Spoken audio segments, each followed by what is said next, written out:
Today we're going to talk about the presidencies of Gerald Ford and Jimmy Carter. Now remember, Ford became president after Nixon resigned from office. He was Nixon's vice president and was inaugurated in August of 1974 after Nixon resigned. Now, before his time as president, Ford was in Congress for many decades. He had voted for the Civil Rights Acts of 1957, 1960, and 1964, and he had also voted for the 24th Amendment to pass, which outlawed poll taxes. As president, Ford appointed William Thaddeus Coleman Jr. as Secretary of Transportation. This made him the second black cabinet member, or the second African American in the line of succession to the presidency, the first being Robert C. Weaver, who was Lyndon B. Johnson's Secretary of Housing and Urban Development. Now, by 1975, about 21% of federal government employees were minorities. Ford increased funding for the Equal Employment Opportunity Commission. He also tripled the amount of money that the Small Business Administration loaned to minority owned businesses. And he also increased funding for low income schools and historically black colleges and universities. So he had a big heart for African Americans and really saw it as one of his goals to increase opportunity and equality for black Americans. He also created the Child Nutrition Reform Program, and this gave states $2 billion to essentially feed poor children.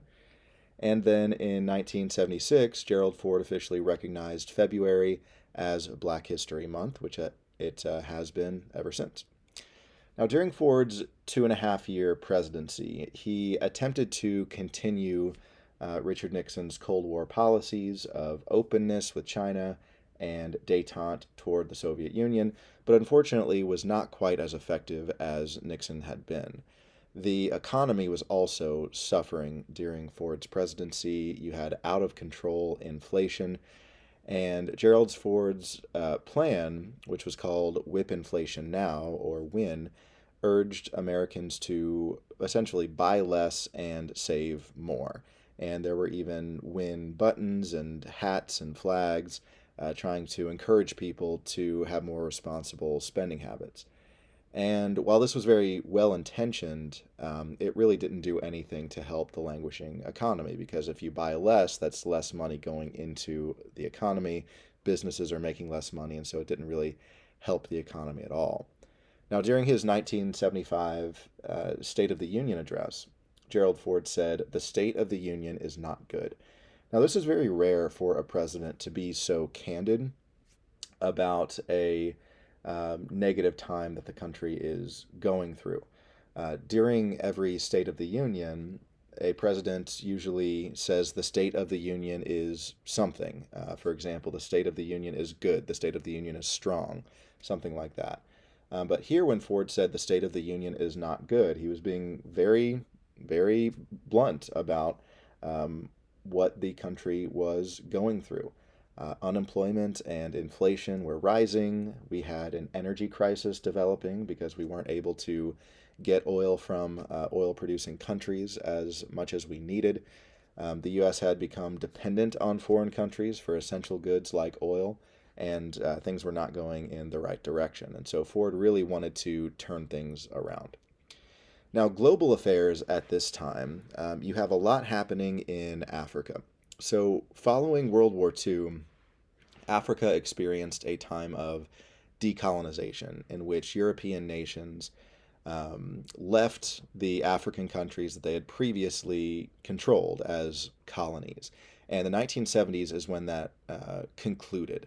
And when European nations left African countries, those nations experienced growing pains. And a lot of times you have very corrupt, very brutal leaders taking control in the power vacuum left by the Europeans. And nowhere was this truer than in Uganda. In the 1970s, Uganda was ruled by Idi Amin. He was a military dictator who was so brutal that his nickname was the Butcher of Uganda. He was backed by the Soviet Union. This was one of the places where the Cold War was playing out in a third world country. Idi Amin set policies that worsened ethnic tensions within his country. He denied people basic human rights and also destabilized the Ugandan economy. Amin is also believed to be responsible for about 500,000 deaths among targeted ethnic groups, especially Asians and Indians, during his reign. And then when he threatened Tanzania with attack, a neighboring country, Tanzanian troops defeated him and forced Idi Amin into exile. Now, since Amin's atrocities were Soviet funded, Uganda became just one more example for America to show the world why the fight against communism was both necessary and urgent, that communism needed to be stopped, that the Cold War needed to be won, so that more instances like this do not continue to happen in third world countries. The 1970s also saw the decolonization of Angola. Angola was the last African country to be decolonized by Europe. The Portuguese had controlled Angola for decades, and there was a very long war that the Portuguese fought with the Angolese when the Angolese fought for their independence. 14 years, in fact, they fought until 1975. Finally, the Portuguese surrendered and left Angola. But after the Portuguese left Angola, they left the borders the way that they had made them when they had first taken over in the 1880s. And so you have all of these different tribes within Angola competing for who is going to be the ruler of Angola now that the Portuguese are gone. So Angola faced greater ethnic conflict between the tribes that had been grouped together by these colonial borders. So this big civil war broke out between three tribes in Angola after the Portuguese left. And the three tribes were the Mabundu tribe, which was supported by the Soviet Union and given weapons by the Soviet Union. Then you had the Ovimbundu tribe, which was backed by South Africa. And then you had the Bankongo tribe, which was backed by the United States. So you have one tribe being given weapons by the U.S., another tribe being given weapons by the USSR in order to determine what the future of Angola was going to be. Were they going to become communist? Were they going to be a republic? What was going to happen?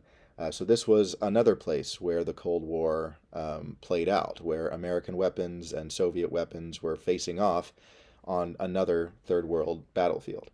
Now, in 2002, finally, the Civil War came to a close. In fact, this Civil War outlasted the Cold War, and after 27 years of fighting, the tribes finally agreed to a ceasefire. So the bungled withdrawal from Vietnam, while not Ford's fault, did really decrease American prestige globally. Remember, when the U.S. Left Vietnam, you had this evacuation crisis. The U.S. Congress refused to send military aid to the South Vietnamese to help them from falling to communism, and there was this big refugee crisis. And this really decreased American prestige globally. We historically have not been people that lose wars. We almost always win wars, and the fact that we lost in Vietnam was a big blow to our global prestige. And the USSR was perceived to be winning the Cold War at this point. President Ford survived 2 assassination attempts within just a few weeks. You also have crime increasing. Serial killers became a really big issue in the 1970s. And the U.S. remained largely divided during this time period. However, you do have the U.S. celebrating its bicentennial in 1976, our 200-year anniversary since the Declaration of Independence, and this was also an election year. Now, President Ford campaigned for his first election as president, since he had kind of been appointed before, and he was challenged for the Republican nomination by the governor of California named Ronald Reagan. A lot of Republicans did not want Gerald Ford to be their party's nominee again and wanted someone else. Now, Reagan narrowly lost to Ford in the primaries, so Ford was the Republican nominee going into the election of 1976. Ford would go on to lose this election to the Democratic nominee, Georgia Governor Jimmy Carter. So who was Jimmy Carter? Well, he was a one-term president in the late 1970s following Ford's time in office. He was raised a Democrat in the segregated South. However, unlike most Southern Democrats of that era, he always supported integration, he always supported civil rights. He wasn't always vocal about that, but he at least never opposed it. And this is why he received 84% of the black vote when he ran for president in 1976 and won. Now, as president, he appointed two African Americans to positions in his cabinet. He appointed Andrew Young as the first black U.S. ambassador to the United Nations, and that was a big deal because now you have an African American representing the U.S. at the UN. Young was a leader in the civil rights movement, and he later served as mayor of Atlanta. Carter also appointed Patricia Roberts Harris as the first black female Secretary of Housing and Urban Development and Secretary of Health and Human Services. She was the first black woman to then be in the president's line of succession. Now, Carter was the first president from the Deep South in 130 years. America had not elected a president from that region in well over a century, since long before the Civil War.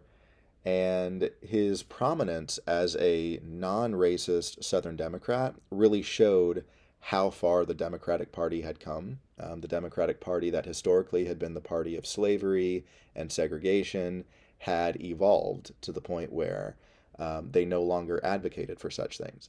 It also showed the evolution of the South, the fact that the South was not churning out segregationist, white supremacist candidates anymore, showed how much the South had evolved over the past decades.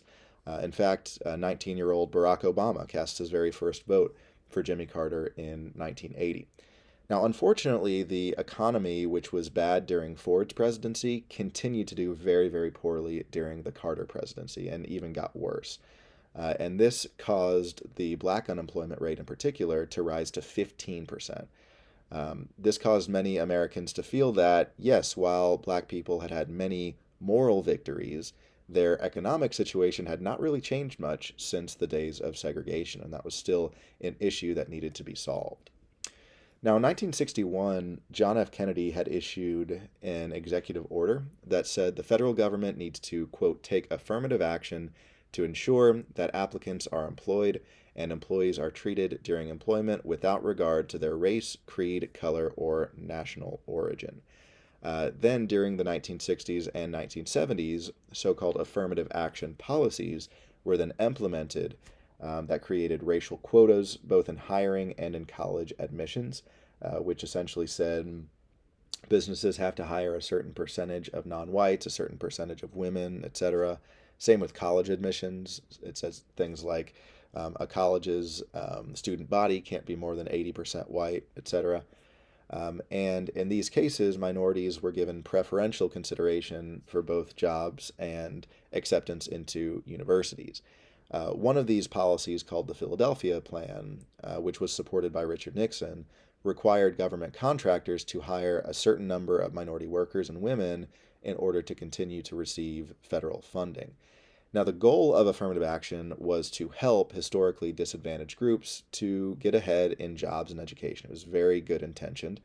However, many people disapproved of affirmative action as discriminatory against whites and especially discriminatory against Asians, who were being denied jobs and being denied college admission because the white and Asian quotas had been filled. Affirmative action also had the unintended consequence of causing employers to assume that black and Hispanic applicants only got into college because of their race and not because of their qualifications. Now, in 1978, the policy of affirmative action went up to the Supreme Court, and the case was called University of California v. Bakke. And this was to determine whether or not it is constitutional to hire or to accept people into college based on race. The court ruled in this ruling that schools and businesses can use race as a contributing factor in their decision to hire or admit someone, but they could no longer have fixed quotas for how many of each race could be hired or admitted. Then, about 25 years later, there was another Supreme Court case that ruled on affirmative action called Gritter v. Bollinger. And this ruled that schools can use race in their admission process if they consider other factors as well. So this meant that colleges could accept someone because they were black or Hispanic as long as that wasn't the only reason they were being accepted. But then in 2023, this policy of affirmative action, which had existed for nearly 50 years at this point, was overturned by the Supreme Court. The cases were Students for Fair Admissions versus Harvard and Students for Fair Admissions versus University of North Carolina. And both of these Supreme Court rulings overturned the previous rulings that overturned California v. Bakke and Gritter v. Bollinger, and it declared that race-based affirmative action programs in college admissions processes actually violate the Equal Protection Clause of the 14th Amendment because it doesn't treat people equally according to race, but instead hires or fires, accepts or declines people based at least in part on race, which was interpreted to be against civil rights law. So Jimmy Carter was elected essentially because America wanted a morally good president. They were tired of being lied to by politicians. And that's who they got in Jimmy Carter. He was an honest man. He was a good person. He wouldn't lie to them. But his virtue, while admirable, did not always translate into success as a president. He was a very religious man, very devout Christian, and we can very much admire him for that. But as far as the issues that came to his desk as president, he wasn't really experienced enough or competent enough to respond to these issues. Now, the biggest crisis that Carter had to respond to was the Iranian Revolution. Now, for decades, Iran had been one of our closest allies in the Middle East. We had gotten our oil from them. They had kept the region stable. Carter called Iran an island of stability in one of the more troubled regions in the world. But all of that changed in 1979 when Iran's pro-Western regime fell to radical Islamists led by Ayatollah Khomeini. The Shah, which was like the king of Iran, Shah Pahlavi, Mohammad Reza Pahlavi, he was then removed from the throne, and an Islamic State took his place in power in Iran. During this revolution, the U.S. Embassy was also attacked, and dozens of Americans were taken hostage by radicals. Carter tried several things to get these hostages released back to America. He tried an oil embargo, which means we stopped buying oil from Iran. He tried diplomacy. He sent emissaries, tried to negotiate with people. But the Iranians were extremely stubborn and would not tolerate any kind of negotiation. And then he tried a military operation. President Carter tried Operation Eagle Claw in April of 1980, but this effort failed as well, and several Americans were killed in it. Every effort, no matter how hard he tried, every effort failed, and the hostages remained imprisoned in Iran for 444 days. They were finally released the moment that Carter left office. And Iran has been an enemy of the U.S. and a threat to world peace ever since. In fact, to this day, every year, Iran celebrates Death to America Day, in which they celebrate the anniversary of when they took over our embassy and took Americans hostage. They call America the Great Satan, they call Israel the Little Satan, and they are the largest state sponsor of terrorism around the world. They, in particular, fund Hamas and Hezbollah in Gaza and Lebanon. And they are also trying to make a nuclear weapon, which hopefully never happens. Also in 1979, the Soviet Union invaded Afghanistan. This was a big development in the Cold War because it initiated the beginning of modern radical Islamic terrorism, which we'll get into in another lesson.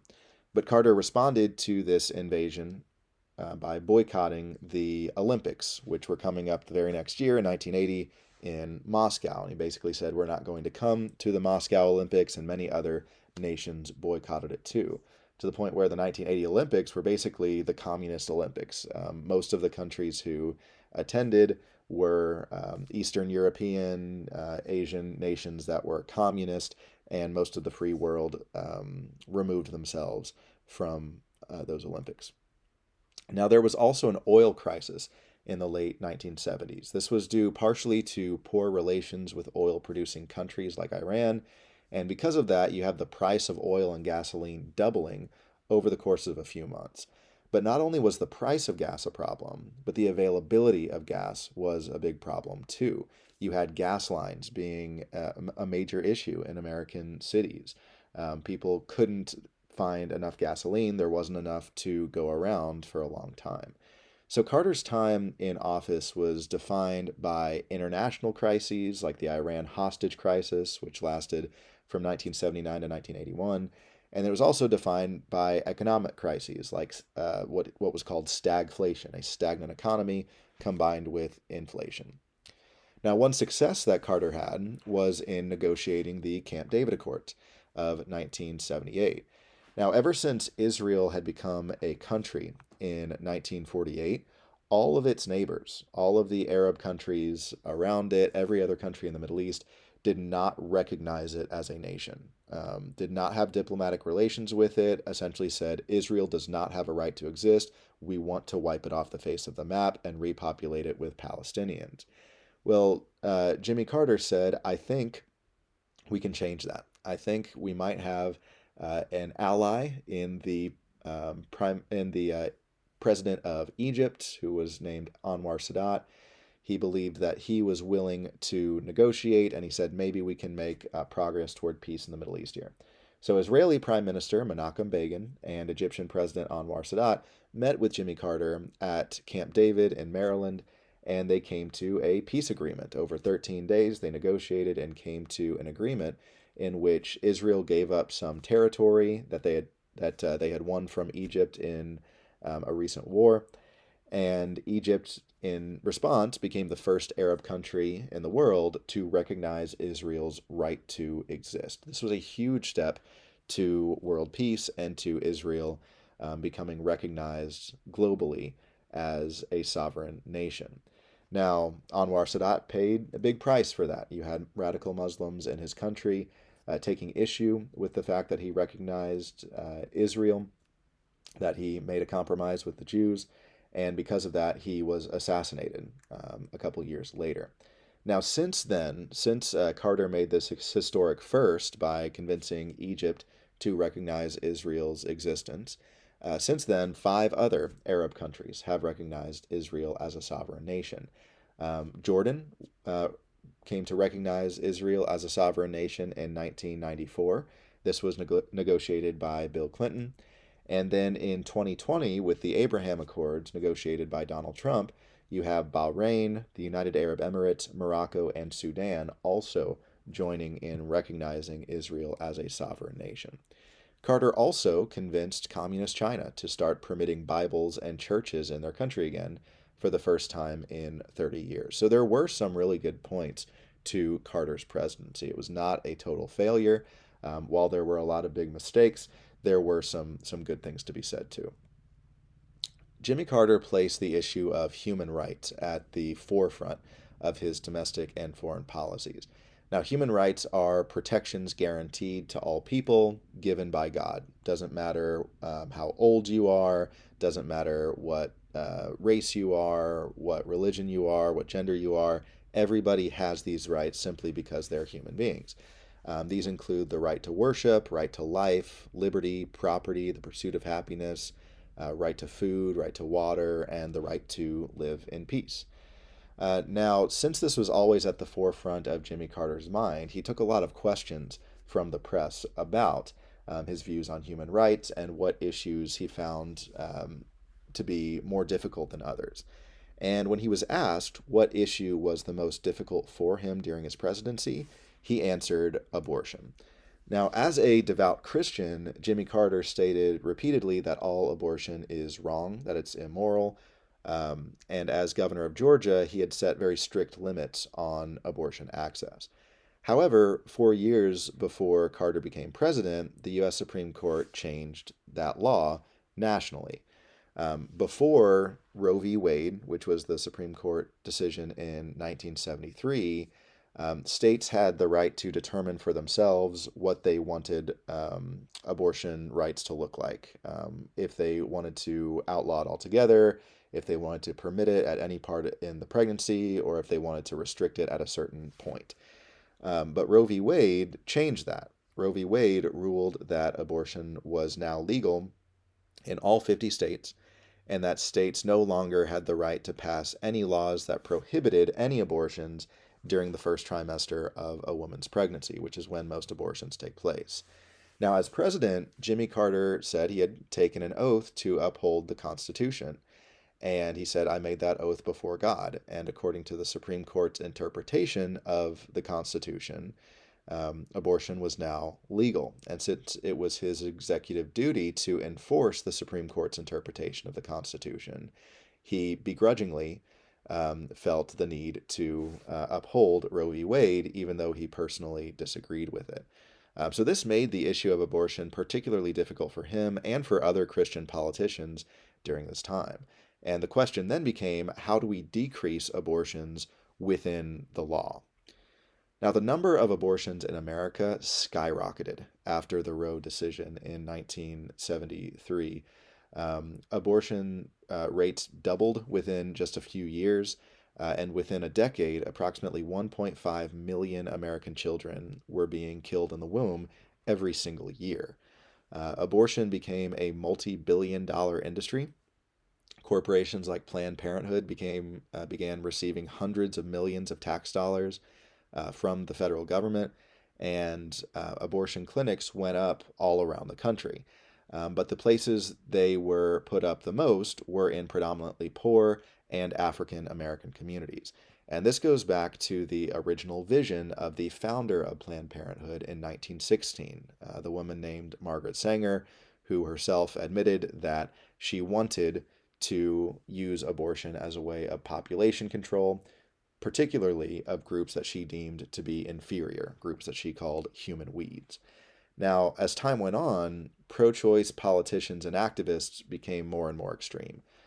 When it started, even well into like the 1990s, you had pro-choice politicians like Bill and Hillary Clinton saying that abortion should be safe, legal, and rare. Essentially saying it needs to be safe, it needs to be legal, women need access to it, but we should try to decrease the number of abortions. Well, that narrative started to change in the 21st century to where at this point in time that we're in now, most pro-choice politicians begin to support abortion for any reason at any time up to the moment of birth. Abortion quickly became the most controversial issue in America since slavery. Well, every January from 1974 to 2022, hundreds of thousands of people met in Washington, D.C. at what was called the March for Life. And this was a specific protest march in order to protest abortion in general and to protest the Roe v. Wade decision in particular and to call for it to be overturned. Roe v. Wade, in fact, was overturned about 50 years after it was passed.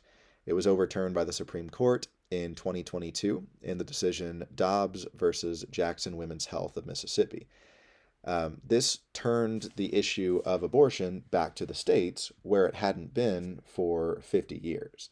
So you have some states banning abortion and then others increasing access to abortion, but it's now a state-by-state issue instead of a national issue. Now, abortions are still a daily occurrence in most states.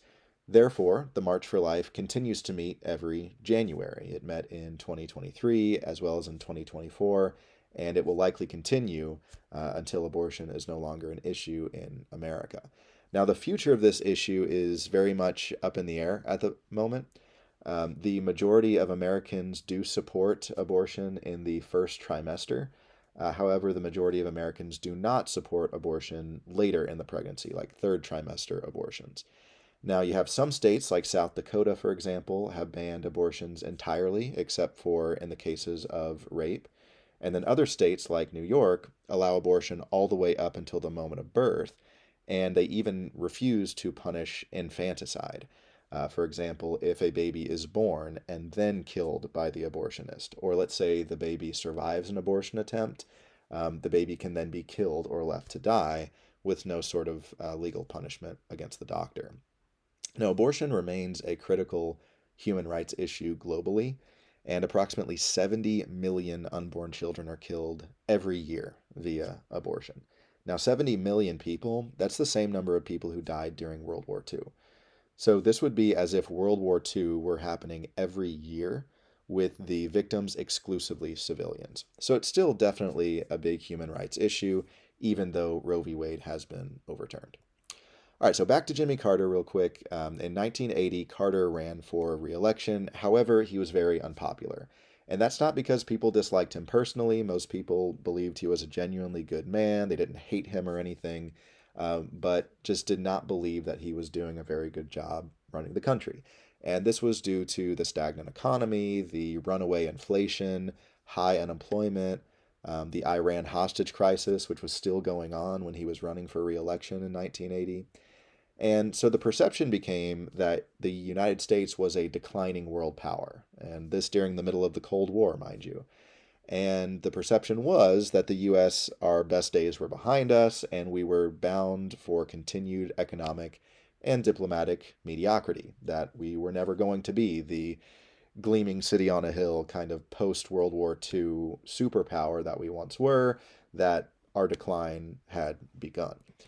But then came Ronald Reagan. Now remember, Reagan had been the governor of California for 8 years, and then he had run for the Republican nomination in 1976, but lost to Gerald Ford. Well, since then, he had been building a coalition of people who wanted change in the country. And when he ran for president in 1980 against Carter, he had a very different message than Carter had. He had a very positive mindset and essentially said that America's best days are not in the past, but are in the future.